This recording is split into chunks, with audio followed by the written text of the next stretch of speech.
The transformation of Horizon Airlines. James Carter adjusted his navy blazer, the weight of his new employee badge heavy in his pocket. At 52, the tech mogul had just acquired Horizon Airlines, a struggling carrier notorious for its customer service issues. Tonight, he boarded a flight from San Francisco to Chicago as an anonymous passenger, determined to experience the airline's service firsthand. What unfolded over the next few hours would not only expose deep-seated discrimination but also spark a transformation that would ripple across an industry. This is the story of one man's fight to change a broken system and the unexpected allies and adversaries he encountered along the way. James had grown up in a working-class neighborhood in Detroit, the son of a schoolteacher and a factory worker. Defying stereotypes, he'd earned a scholarship to Stanford, graduating with honors in computer science. His company, Apex Innovations, started in a cramped apartment and now boasts a valuation of $5 billion. Yet, success hadn't insulated him from the sting of prejudice. Over the years, he'd endured countless slights while traveling, questioned about his first-class tickets, mistaken for staff despite tailored suits, or subjected to random security checks. Horizon Airlines, his research showed, was among the worst offenders. When the opportunity to acquire it arose, James saw not just a business deal but a chance to rewrite the rules. In the airport lounge, James reviewed the acquisition documents on his tablet. The deal had closed yesterday, but he'd insisted on secrecy for 24 hours. "I want to see the airline as it is," he'd told his CFO, Linda Hayes. His legal chief, Robert Thompson, had warned, "You'll be flying as the owner, but no one will know." James had smiled. That's the point. His plan was simple: observe, document, and transform. As he boarded the flight, his first-class ticket loaded on his phone, he whispered to himself, "Here we go." The Boeing 787's cabin gleamed under soft lighting as James approached the first-class section. The flight attendant, Susan Mitchell, a polished woman in her late 30s, greeted him with a smile that faltered as she scanned his boarding pass.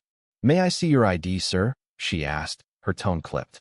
James handed over his driver's license, bracing for the familiar routine. Susan scrutinized it, her eyes flicking between the photo and his face. "You're in first class?" she said, her voice laced with skepticism. "Seat 2A, James replied evenly. Susan hesitated. "Let me check something. First class is quite full." James knew the flight was only 70% booked. Behind him, a white businessman in a suit sighed impatiently. "Is there a problem?" James asked, keeping his cool. Susan's lips pursed. "Perhaps you booked economy by mistake. It's very comfortable." Before James could respond, the businessman stepped forward. "I'm in first class and late for a connection." Without checking his ID, Susan waved him through with a warm, "Have a pleasant flight, sir." The contrast was stark. An older black woman in line caught James's eye, her expression one of weary recognition. "My ticket clearly says first class," James said, showing the reservation details.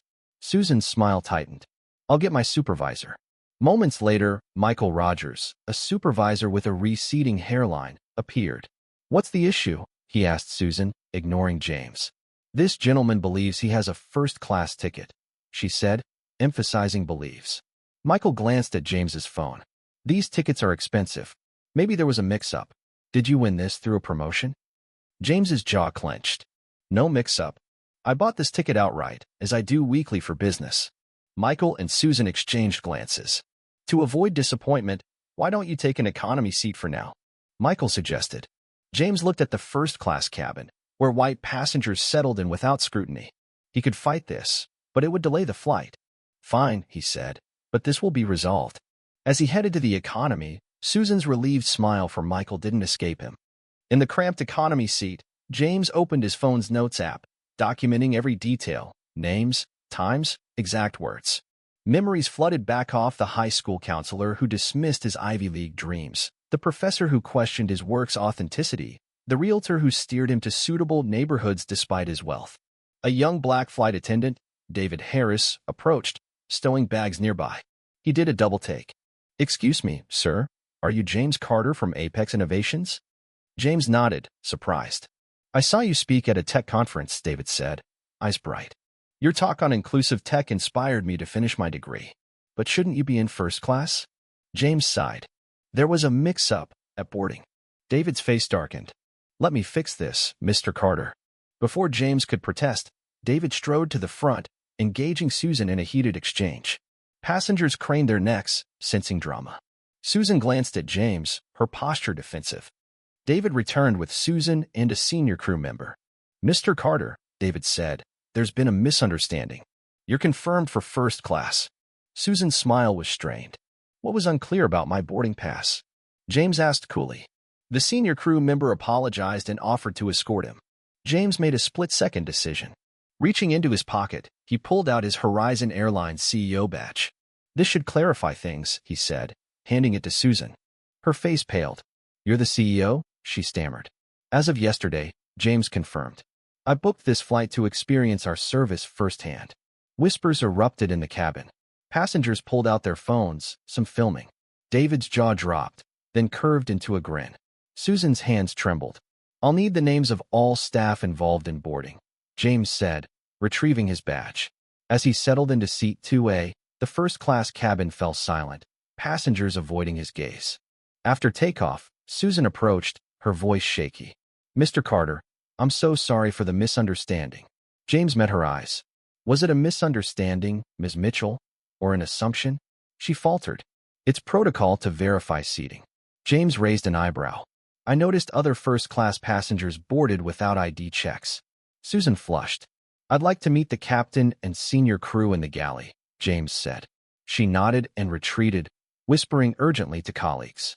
In the galley, James faced Captain William Foster, a seasoned pilot, along with Susan and the purser, Laura Bennett. "I presented a valid first-class ticket," James began, yet was questioned and sent to economy while white passengers weren't. "This isn't an isolated incident. My team's data shows Horizon has a pattern of complaints about racial bias in premium cabins." Susan interjected. "You seemed agitated, sir, and I was concerned." James cut her off, tapping his tie's hidden camera. "I record all business interactions. Want to review the footage?" Captain Foster stepped in. "As captain, I take responsibility." If Ms. Mitchell acted inappropriately, James shook his head. "This is systemic, not just one person." Turning to Susan, he said, "Per Horizon's handbook, discriminatory behavior warrants immediate suspension. You're suspended upon landing." Susan's composure cracked. "You can't just walk in and fire people." Captain Foster cautioned, "Mid-flight changes could disrupt service." James nodded. "She'll finish the flight, but HR will meet her at the gate." Laura, the purser, spoke up. "Sir, there have been prior incidents with Ms. Mitchell. Management often ignored them." Susan glared at Laura, but the revelation confirmed James's suspicions. The problem was cultural, not individual. "Horizon will lead an equitable service," he told the group. "Those who resist won't stay." Back in his seat, James emailed his team, the incident crystallizing his mission. Social media buzz passengers had posted videos, and Horizon shakeup was trending. At Chicago's O'Hare Airport, news vans lined the terminal. As James disembarked, Susan stood rigidly at the exit. "This isn't over," he told her quietly. In the VIP lounge, James faced Horizon's outgoing CEO, Edward Lawson, and his team. Susan and her lawyer, Karen Walsh, soon entered, demanding reinstatement. James presented damning data: 347 discrimination complaints, 68% above the industry average, with no disciplinary action. Videos from the flight showed Susan's bias. "This is a leadership failure," he told Lawson's team. Turning to Susan, James offered a choice: termination or a 6-month probation with intensive training to help reform service protocols. "Why keep me?" she asked, stunned. "Because those who've been part of the problem can help fix it," James replied, recalling a mentor who'd given him a second chance. After a tense pause, Susan chose probation. "I'm sorry," she said softly.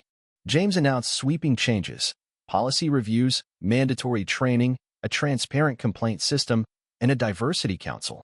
The room, initially skeptical, began to listen. 6 months later, James stood at Horizon's headquarters, addressing employees and media. "Horizon, where everyone belongs in first class," the new slogan, glowed behind him. Customer satisfaction was up 24%, discrimination complaints down 92%. Susan, now leading a passenger advocacy program, took the stage. "I was part of the problem," she admitted. "Confronting my biases was hard, but it changed me. Now, I ensure every passenger is heard." Her transformation, like Horizon's, was a testament to accountability and growth. Captain Foster, now a change advocate, mentored diverse pilots. David Harris, promoted to customer experience manager, helped design new protocols. As James boarded another Horizon flight, he reflected on the journey. A moment of injustice had sparked a movement, proving that real change required power, purpose, and persistence. What do you think about confronting bias and injustice? Have you faced or witnessed discrimination that went unchallenged? Share your experiences in the comments and take a stand. How should we address these issues in our workplaces and communities? Your voice matters. Let's keep this conversation going.